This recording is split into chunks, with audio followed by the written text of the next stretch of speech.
नमस्कार, बहुत स्वागत है आपका। छत्तीसगढ़ डिबेट देख रहे हैं आप और मैं हूं आपके साथ मुस्कान गंगराड़े। शाम के 6 बज चुके हैं और वक्त हो चला है आज के महत्वपूर्ण विषय पर बात करने का। सट्टा पर, सियासत पर आज हम चर्चा करने वाले हैं, क्योंकि छत्तीसगढ़ में देखिए महादेव का तीसरा नेत्र अभी तक खुला हुआ है। विधानसभा चुनाव में सुर्खियों में आए महादेव सट्टा ऐप पर एक बार फिर से बयानबाजी तेज हो गई है। इसके साय ने लोकसभा चुनाव में भी पीछा नहीं छोड़ा और अब लोकसभा में भी इसकी गूंज सुनाई दी है। राजनांदगांव से सांसद संतोष पांडे ने राष्ट्रपति के अभिभाषण पर धन्यवाद प्रस्ताव पर चर्चा के दौरान इसका उल्लेख किया। दरअसल नेता प्रतिपक्ष राहुल गांधी सदन में अपने भाषण के दौरान बार बार भगवान शिव की तस्वीर दिखा रहे थे और हिंदू हिंसक होता है, ऐसे बयान उन्होंने दिए थे, आरोप लगाए थे। सांसद संतोष पांडे नेता प्रतिपक्ष राहुल गांधी के भगवान शिव की तस्वीर दिखाने और हिंदू हिंसक होता है इस बयान पर हमलावर दिखाई दिए। उन्होंने महादेव सट्टा ऐप का हवाला देकर पूर्व मुख्यमंत्री भूपेश बघेल पर सट्टा ऐप चलाने के गंभीर आरोप लगाए। सांसद संतोष पांडे ने कहा था कि मैं उनको बताना चाहता हूं कि कांग्रेस नेता और छत्तीसगढ़ के पूर्व मुख्यमंत्री भूपेश बघेल महादेव के नाम पर सट्टा चला रहे थे। इसके चलते भगवान शंकर का नाम और छत्तीसगढ़ बदनाम हुआ है। इस पर राहुल गांधी जवाब देंगे क्या? सांसद संतोष पांडे के आरोपों पर पूर्व मुख्यमंत्री भूपेश बघेल की प्रतिक्रिया भी अब सामने आ गई है।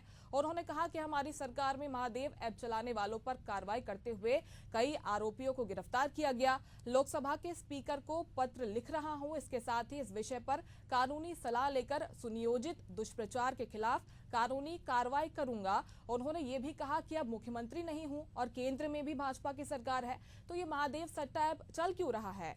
अब देखना होगा कि राजनीति के इस बवाल पर महादेव अपनी तीसरी आंख कब खोलेंगे, कब बंद करने वाले हैं। आज इसी मुद्दे पर चर्चा हम करने वाले हैं, लेकिन इससे पहले जान लेते हैं राजनेताओं के इस मुद्दों पर क्या कुछ प्रतिक्रियाएं हैं। राहुल गांधी जी बार बार भगवान शंकर का फोटो दिखा रहे थे। वो भगवान भोलेनाथ है, भगवान शंकर है, ये आपकी फितरत में है। आपने छत्तीसगढ़ में, मैं नाम नहीं लूंगा, आपके पूर्व मुख्यमंत्री का जो निपटा दिया छत्तीसगढ़ को, और वो आकर के लोकसभा में भी निपट गए। वो महादेव जी के नाम से सट्टा चला रहे थे, जिसे छत्तीसगढ़ की जनता ने निपटा दिया। आपको ध्यान होगा 6000 करोड़ से ऊपर का सट्टा, जिसका संचालन आपके पूर्व मुख्यमंत्री ने किया। भगवान शंकर को ऐसे आसानी से ना ले और बात बात में चित्र दिखाने की कोशिश ना करें। राजनांदगांव सांसद संतोष पांडे जी ने आरोप लगाया है कि 6000 करोड़ का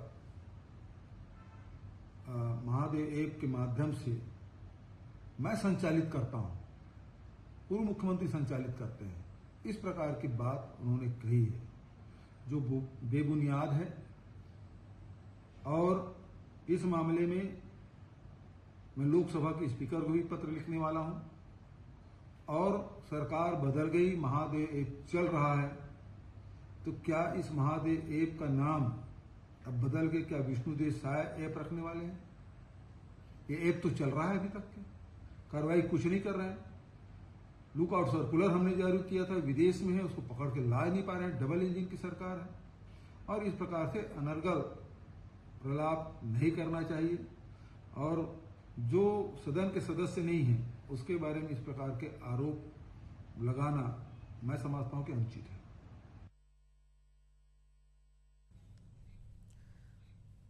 तो दोनों ओर से प्रतिक्रिया आपने सुन ली होगी। आपने सांसद संतोष पांडे को भी सुना, भूपेश बघेल को भी सुना। हमारे साथ भी 3 खास मेहमान इस मुद्दे पर चर्चा के लिए जुड़ रहे हैं। बीजेपी का पक्ष रखने के लिए गोपाल सामंतो हमारे साथ जुड़ रहे हैं। विष्णु सिंहदेव कांग्रेस का पक्ष हमारे साथ रखेंगे। इसके साथ ही स्टूडियो से वरिष्ठ पत्रकार कृष्ण कुमार सिकंदर जी हमारे साथ जुड़ गए हैं। आप तीनों का बहुत स्वागत है एशियन न्यूज में। सबसे पहला सवाल मैं विष्णु सिंहदेव आपसे करना चाहूंगी, उनके पास हम लौटेंगे, लेकिन हमारे साथ बीजेपी प्रवक्ता गोपाल सामंतो जी जुड़े हुए हैं। गोपाल जी, हम देखते हैं कि महादेव सट्टा ऐप का जिन बार बार छत्तीसगढ़ में निकल आता है और जब भी इसका जिक्र होता है बयानबाजी इस मुद्दे पर तेज हो जाती है, सियासत छत्तीसगढ़ की गर्मा जाती है। एक बार फिर से सांसद संतोष पांडे ने सदन में जाकर, संसद में जाकर इस जिनको बाहर निकाल दिया है, और अब इस पर भूपेश बघेल की प्रतिक्रिया भी सामने आ गई है। आगे विस्तार से इस पर चर्चा करेंगे। सबसे पहले आपका ओपनिंग स्टेटमेंट इस मुद्दे पर। आपको नमस्कार मुस्कान जी, आपके सभी दर्शकों को नमस्कार।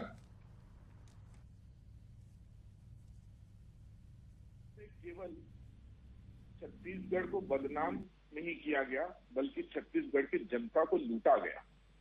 ये वही भूपेश बघेल है जिनके सरकार के नाक के नीचे महादेव सट्टा ऐप चलता रहा और ये आंख मूंद कर बैठे रहे और ये आंख मूंद कर बैठकर उसका फायदा लेते रहे।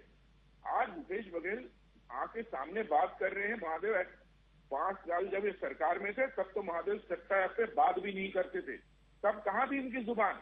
आज ये बोल रहे हैं, तब तो ये महादेव सट्टा ऐप के नाम से दूसरे तरफ देख के भाग जाते थे। आप कितने वायरल वीडियोस हैं जिसमें पत्रकारों ने महादेव सट्टा ऐप के बारे में भूपेश बघेल से पूछा और भूपेश बघेल भाग खड़े हुए। आज राहुल गांधी जी प्लेकार्ड दिखाते हैं संसद में जो कि नियम के विरुद्ध है और शिव जी का चित्र लेकर वो संसद पहुंचते हैं। उनको सारी बुद्धि खत्म हो गई राहुल गांधी की। ऐसे भी बुद्धिमत्ता के नाम से राहुल गांधी का कभी परिचय इस देश में हुआ नहीं है। राहुल गांधी का केवल एक ही परिचय है कि एक फैमिली से आते हैं, एक परिवार से आते हैं और परिवारवाद की राजनीति करते हैं। उनको तो न संसद के नियमों का पता है, न हिंदू धर्म के बारे में जानकारी है। उनको शायद ये भी नहीं मालूम होगा कि शिव जी का दूसरा नाम महादेव है, जिसके नाम से वो उनकी पार्टी के कार्यकर्ताओं ने, उनके पार्टी के प्रदेश के मुखिया बने हुए भूपेश बघेल ने सट्टा ऐप चलाया।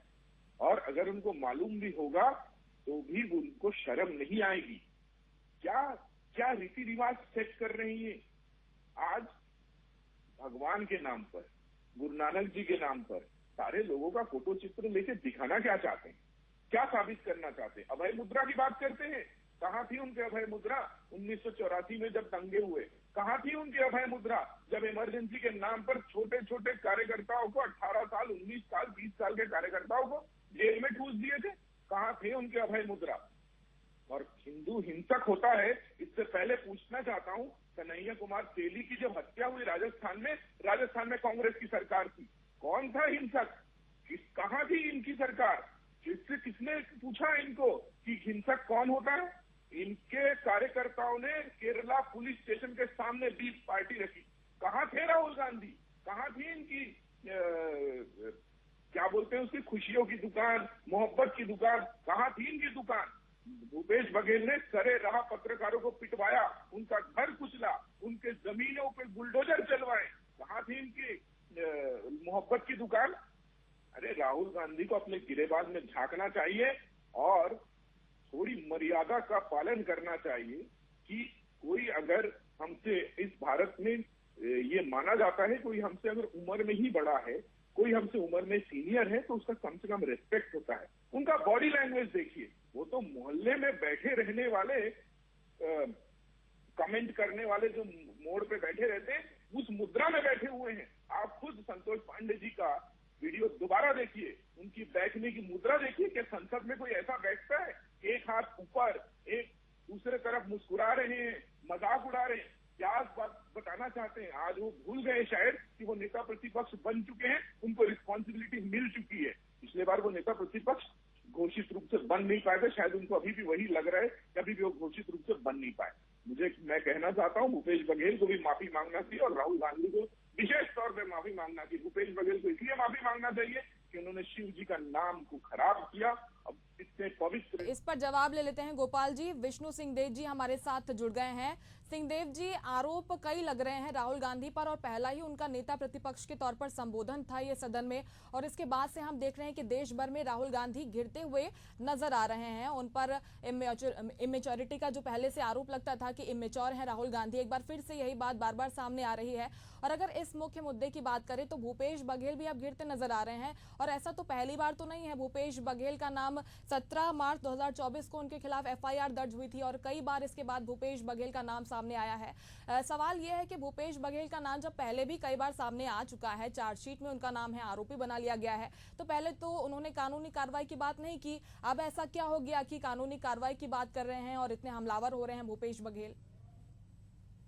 देखिए, संतोष पांडे जी काफी वरिष्ठ नेता हैं, दूसरी बार के सांसद बनकर के आए हैं और मेरे ख्याल से छत्तीसगढ़ की सबसे महत्वपूर्ण सीट जो थी, सबसे ज्यादा जिसे हॉट सीट कह सकते हैं, राजनांदगांव, हमारे पूर्व मुख्यमंत्री को चुनाव हरा करके सदन पहुंचे हैं।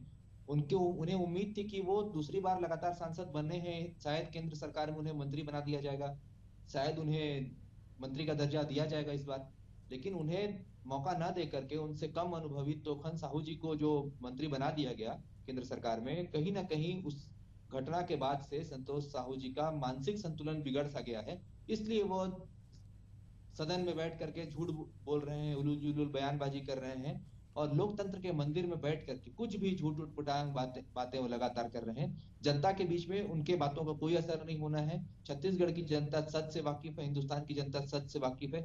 आप कुछ भी झूठ बोल लीजिए, आप भारतीय जनता पार्टी के झूठ को अब हिंदुस्तान की जनता सच नहीं मान रही। अच्छा, तो केंद्रीय जांच एजेंसी अभी झूठ बोल रही है क्या सिंहदेव जी?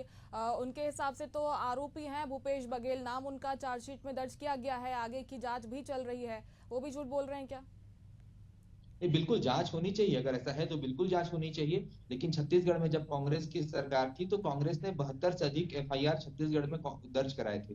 150 से अधिक गिरफ्तारियां छत्तीसगढ़ के अंदर महादेव सट्टा ऐप संचालन करने वालों की हुई थी। और लगभग 7-8 महीने से तो छत्तीसगढ़ में भारतीय जनता पार्टी की सरकार है, लेकिन महादेव सट्टा ऐप का संचालन अभी भी किया जा रहा है। मैं आपको जानकारी के लिए बता दूं, और हम लोग देखेंगे कि ड्रीम 11 जैसे कई सारे सट्टा ऐप, बेटिंग ऐप लगातार टीवी में जिसके माध्यम से प्रचार हो रहा है, कहीं ना कहीं लोगों को, युवाओं को गलत दिशा में ले जाने का काम नरेंद्र मोदी की सरकार कर रही है। और छत्तीसगढ़ में बेटिंग ऐप को रोकने के लिए भूपेश बघेल जी ने कठोर कदम उठाए थे।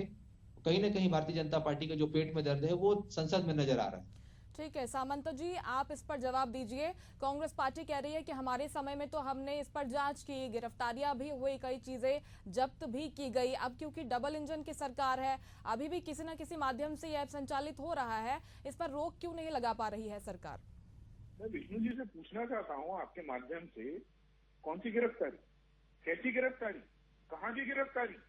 झूठ ना परोसे विष्णु जी। एक गिरफ्तारी हुई हो तो नाम बताइए महादेव सट्टा ऐप के केस में। जो गिरफ्तारी हुई थी वो सारे के सारे गिरफ्तारी ईडी ने की, राज्य शासन ने कोई गिरफ्तारी नहीं की थी। और विष्णु जी आपको पता नहीं होगा या पता होगा मुझे नहीं मालूम, 50 से अधिक गिरफ्तारियां की, आप पता लगा लीजिए, आप कुछ भी बैठ करके बोलिएगा वो सच नहीं होता है। 72 एफआईआर छत्तीसगढ़ में कांग्रेस की सरकार ने की है और 150 गिरफ्तारियां हुई हैं। हमने लुकआउट सर्कल ईडी के सामने खड़े होकर नंगाड़े बजाए थे।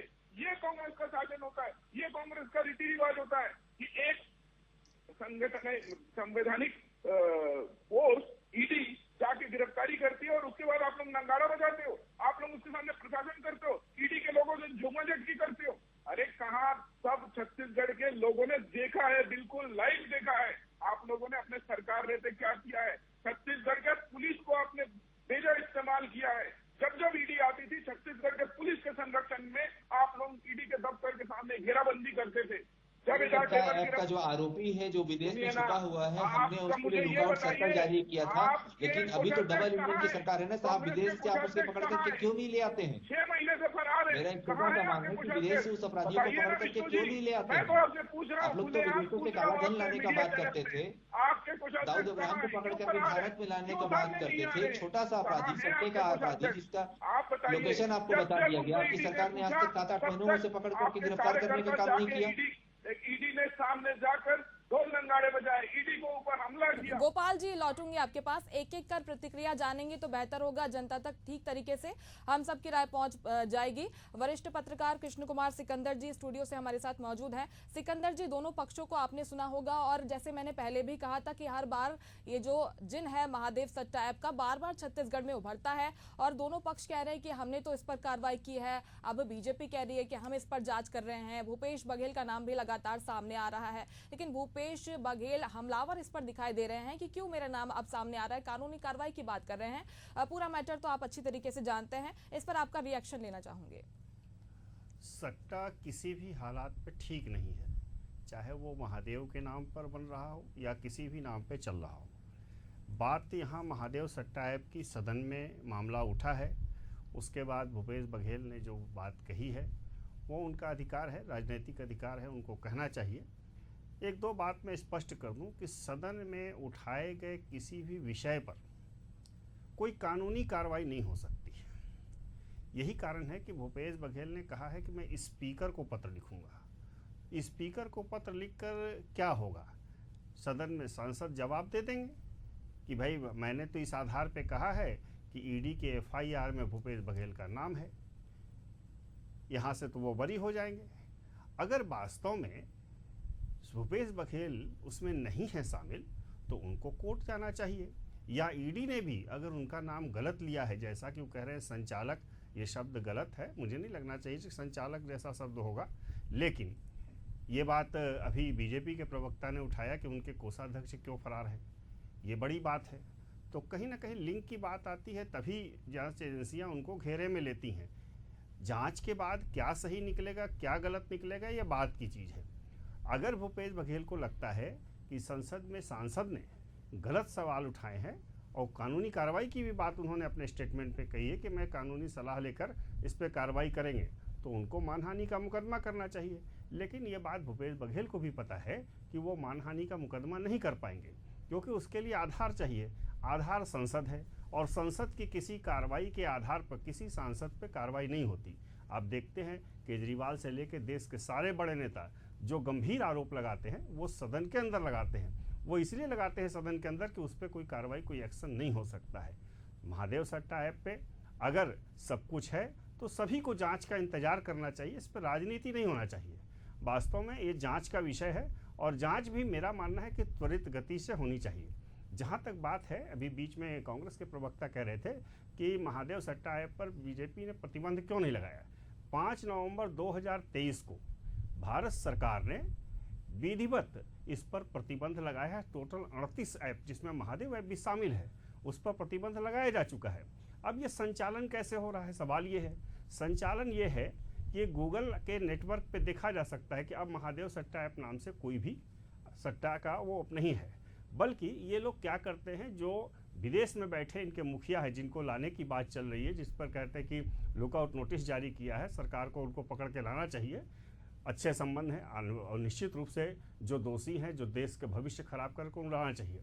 लेकिन महादेव सट्टा ऐप बंद हो चुका है। अब उनके जो गुर्गे हैं उनको वो एक्स्ट्रा ऑनलाइन एक्सेस देकर ये उनके नाम से काम करवा रहे हैं, इसलिए वो सट्टा ऐप चल रहा है। लेकिन अगर प्रतिबंध की बात है तो केंद्र सरकार तो उस पर रोक लगा चुकी है। अब गूगल के ऐप पे आप जाके प्ले में देख लीजिए, महादेव सट्टा ऐप उसमें नहीं है। तो ये राजनीतिक बयानबाजी के बजाय इन सभी दलों को चाहिए कि गंभीरता से इस पर बात करें और इस पर दोषी पे किसी भी राजनेता पर अगर इस तरह के आरोप लगते हैं तो एक तरह से चरित्र हनन होता है, उन पे ठीक नहीं है ये। तो उनको भी अपने चरित्र और आचरण को समझना चाहिए और जांच एजेंसियों को भी चाहिए कि जितनी जल्दी हो सके इस पर कार्रवाई करें और दूध का दूध पानी करें। अगर दोषी है तो उन पर FIR हो, चार्जशीट जारी हो, उस पर एक्शन होना चाहिए। बिल्कुल, एक्शन जरूर होना चाहिए। एक केंद्रीय जांच एजेंसियों के बारे में भी लगातार मुद्दा उठता रहा है और कांग्रेस हमेशा यही कहती रही है। जैसे भूपेश बघेल को के बयान भी इसके पहले लगातार सामने आए थे कि कुछ राजनीतिक आकाओं के कहने पर ऐसा किया जा रहा है, जांच एजेंसियों का दुरुपयोग किया जा रहा है, इसी वजह से उनका नाम बार बार सामने आ रहा है और बीजेपी पर ये आरोप लगातार लगते आए हैं। और इस पर आपकी प्रतिक्रिया मैं चाहूंगी गोपाल जी, जो कांग्रेस से बार बार कहती रही है कि जांच एजेंसियों का दुरुपयोग करके बार बार कांग्रेस के बड़े नेताओं को इसमें फंसाया जा रहा है। आपका रिएक्शन इस पर? एक कहावत है, जो कुछ चोर होता है वो सबको चोर समझता है। कांग्रेस की हालत वही है। इन्होंने 10 साल 2004 से 2014 तक के केंद्रीय एजेंसियों का कैसा दुरुपयोग किया था ये सबने देखा। जिन केस में माननीय अमित शाह जी की गिरफ्तारी हुई उसमें उनको क्लीन चिट मिला, जिन केसेस में नरेंद्र मोदी जी को इन्होंने बार बार घसीटना चाहा, उन सारे केसेस में सुप्रीम कोर्ट से क्लीन चिट मिला। किसी छोटे मोटे कोर्ट से नहीं मिला या किसी सेशन कोर्ट, डिस्ट्रिक्ट कोर्ट या हाई कोर्ट से नहीं मिला, सुप्रीम कोर्ट से क्लीन चिट मिला। मेरे प्रवक्ता भाई विष्णु जी बोल रहे थे कि भाजपा ने क्या किया। भाजपा ने लुकआउट नोटिस जारी किया महादेव सट्टा ऐप के संचालकों के खिलाफ, कांग्रेस ने कुछ नहीं किया। अगर भूपेश बघेल कुछ करते तो 2023 नवंबर तक जब तक उनकी सरकार थी, एक चिट्ठी लुकआउट नोटिस के लिए की सरकार थी, भूपेश बघेल मुख्यमंत्री थे, उस समय ये लुकआउट नोटिस जारी किया गया। जब छत्तीसगढ़ में कांग्रेस की सरकार थी, भूपेश बघेल मुख्यमंत्री, तब ये लुकआउट नोटिस जारी किया गया। एक एक कर प्रतिक्रिया जान लेते हैं, आपके पास भी लौटूंगी। अभी गोपाल जी अपनी बात पूरी कर लीजिए आप। और ये सारे कार्रवाई जो हुआ, इसको इनिशिएट करने वाली भारतीय जनता पार्टी है। जनमानस के भलाई को देखते हुए, लोगों के साथ जो लूट खसोट हो रही थी उसको देखते हुए भारतीय जनता पार्टी ने इस मुद्दे पे काम किया, लुकआउट नोटिस भेजा, उनको महादेव ऐप को बंद कराने का काम किया। ये सारे काम भारतीय जनता पार्टी ने, कांग्रेस ने क्या किया? बढ़ावा दिया। और मैं सिकंदर जी का धन्यवाद करता हूं, इन्होंने भी मेरी बात को दोबारा रखा। इनको बताना चाहिए कि इनके कोषाध्यक्ष कहाँ हैं। 6 महीने से वो दिख नहीं रहे। इनको बताना चाहिए कि राष्ट्रीय राजनीतिक पार्टी है, आज 6 महीने से इनके कोषाध्यक्ष गायब हैं। क्यों गायब है, किस लिए गायब है, कहाँ है, इस पे तो इनको कुछ तो बातें अपनी रखनी चाहिए। और राजनीतिक सूची का अगर बनानी है तो अपनी सफाई या अपनी वक्तव्य को लोगों के सामने रखना चाहिए। और भूपेश बघेल बोलते हैं केस करेंगे, कैसे केस करेंगे? चार्जशीट में उनका नाम है, कैसे केस कर लेंगे? उनको बताया ना, उनको 2 हार के बाद उनका भी बुद्धि काम नहीं कर रहा है, वो भी राहुल गांधी को फॉलो कर रहे हैं। ठीक है, जवाब ले लेते हैं। विष्णु सिंह देव जी, आप कुछ कहना चाह रहे थे, अपना बात पूरी कीजिएगा। और ये जो सवाल 2 बार उठ चुका है कि आपके कोषाध्यक्ष कहाँ हैं, वो गायब हैं, इस पर भी आपका जवाब। देखिए, झूठ के माध्यम से नफरत फैलाना तो भारतीय जनता पार्टी की पुरानी आदत है। गोपाल जी भी उन्हीं पार्टी के कार्यकर्ता हैं, प्रवक्ता हैं, तो उसी के नक्शे कदम पर चल रहे हैं। लगातार वो झूठ परोस रहे हैं। मैं आपकी डिबेट में भी लगातार उस बात को देख रहा हूँ। छत्तीसगढ़ में जब मुख्यमंत्री भूपेश बघेल जी थे, कांग्रेस की सरकार थी, तो कांग्रेस ने लुक आउट नोटिस एक जारी किया था। और लगातार कांग्रेस के माध्यम से ये महादेव सट्टा ऐप जनता के बीच में समझ में आया कि कांग्रेस सरकार की जो कार्रवाई, ताबड़तोड़ जो कार्रवाई की, सरगुजा से लेकर के बस्तर तक अनेक लोगों की गिरफ्तारियां भी उसके माध्यम से हुई। उसके बाद लोगों को ये महादेव सट्टा ऐप समझ में आया। आप ये बताइए, कैमरे के सामने बोला कि मुख्यमंत्री जी को, सिकंदर जी को मैं बोलता हूँ, सर मुझे बोलने का मौका दिया गया है, कृपया आप मुझे बोलने दीजिए, मेरी बात को खत्म होने दीजिए। आपको आपके पास जाएंगे तो आप बोल लीजिएगा अपनी बातों को। सिकंदर जी ने कहा था कि सट्टा किसी के लिए सही नहीं है, देश के लिए नहीं सही है, हमारे प्रदेश के युवाओं के लिए सही नहीं है। मैं पिछले 5, 7, 8 सालों में लगातार देख रहा हूँ कि किस प्रकार से, कहाँ है कुछ अध्यक्ष आपके? क्यों नहीं आपने एक्शन लिया? क्यों नहीं लुकआउट सर्कुलर के लिए आपने केंद्र सरकार को लिखा? क्यों भूपेश बघेल खामोश रहे? इस पे उत्तर दीजिए। घुमाने फिराने की बात बाद में करिएगा। राहुल गांधी मत बनिए। आप युवा राजनीतिज्ञ है, आपका भविष्य अच्छा है, कुछ स्पष्ट बातें करिए। नहीं, युवा है और राजनीति भविष्य अच्छा है, तो इसके कारण आप हमसे उम्मीद करिएगा कि हम लोग आप लोगों की तरह झूठ बोलें, तो हम लोगों से संभव नहीं। हम लोग झूठ नहीं बोल पाएंगे। हम लोग सच के रास्ते में चलने वाले लोग हैं। आपको लगेगा कि हम लोग आप लोगों के जैसा नफरत फैलाएं, हिंदू और मुस्लिम के बेस में राजनीति करें, तो आप कांग्रेस के लोगों से उस बात की उम्मीद मत करिएगा कि देश में नफरत फैलाने का काम करेंगे। रखने का मौका दिया गया है, आप उनको बोलने दीजिए। गोपाल जी, आपके पास लौटूंगी मैं।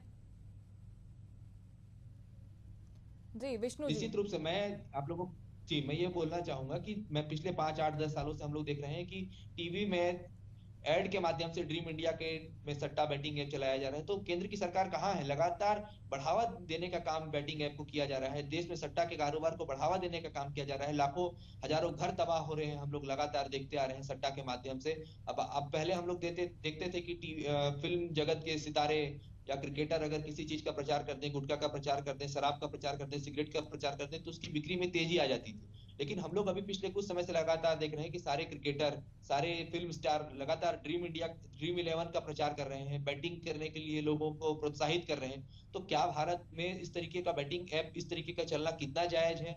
क्या हमारे युवाओं के लिए नरेंद्र मोदी नौकरी ना देकर के उन लोगों को सट्टा में, रास्ते में बर्बाद करने का लक्ष्य बना करके रखा हुआ है? 2 करोड़ रोजगार तो दे नहीं पाए।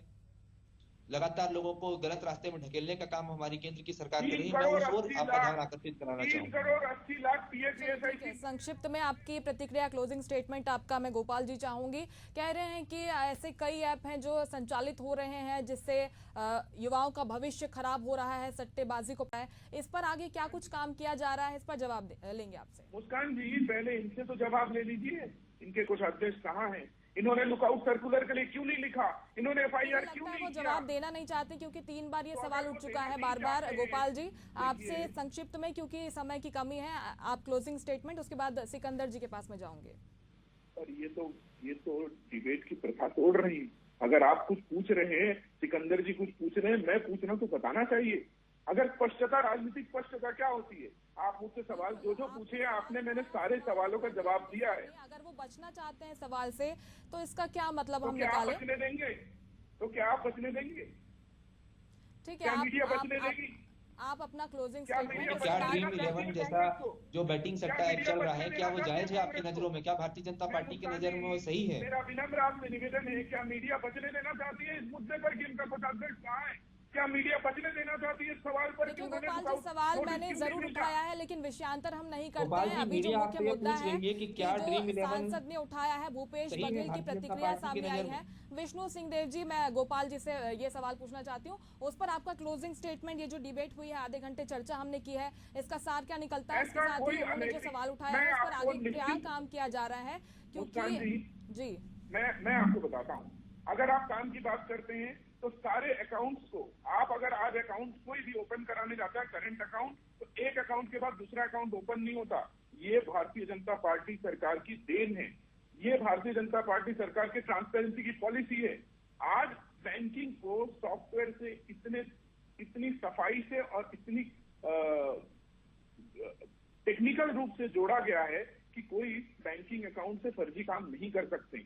और जो भी काम हो रहे हैं, तो देश की जो सरकार है, मोदी जी की सरकार है, 10 साल से कंटिन्यू ऐसे सारे अनैतिक कामों पर कुठाराघात करते नजर आ रही है, प्रहार करते नजर आ रही है। इसी का नतीजा है कि महादेव सट्टा ऐप जो इनके राज में फला फूला, उसके संचालकों पर लुकआउट नोटिस जारी हुआ, उनकी खोजबीन हो रही है, गिरफ्तारी हो रही है।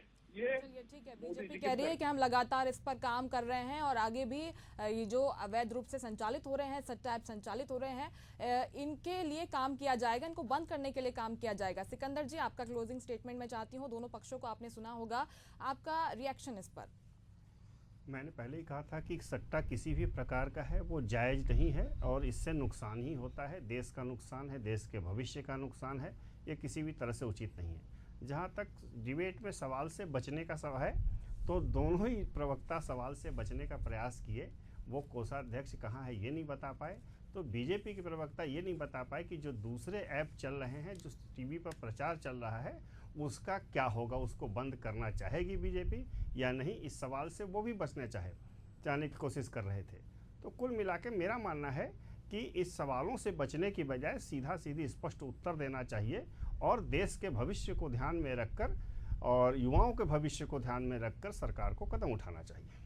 बिल्कुल, काफ़ी ज़रूरी हो जाता है क्योंकि ये जो अवैध रूप से सट्टा ऐप संचालित होते हैं, कहीं ना कहीं युवाओं के लिए खतरा का निशानदेही ये तय करते हैं और इसी दिशा में सरकार को काम करने चाहिए और आरोप प्रत्यारोप से इस मुद्दे पर तो कम से कम बचने की ज़रूरत है। बहुत शुक्रिया आप तीनों का हमसे जुड़ने के लिए, बातचीत करने के लिए। तो सट्टा पर सियासत यानी कि महादेव सट्टा ऐप का जो जिन है बार बार छत्तीसगढ़ में उठता आ रहा है। आगे बीजेपी कह रही है कि हम इस मामले में कार्रवाई कर रहे हैं, कांग्रेस कह रही है कि भूपेश बघेल का नाम बेजबरन इसमें लिया जा रहा है। हमने भी तो इस मामले में कार्रवाइयां की थी, गिरफ्तारी की थी। अब आगे इस पर क्या कुछ निकलकर सामने आता है ये तो देखने वाली बात होगी, लेकिन फिलहाल मेरे साथ इतना ही। देखते रहें एशियन न्यूज़। नमस्कार।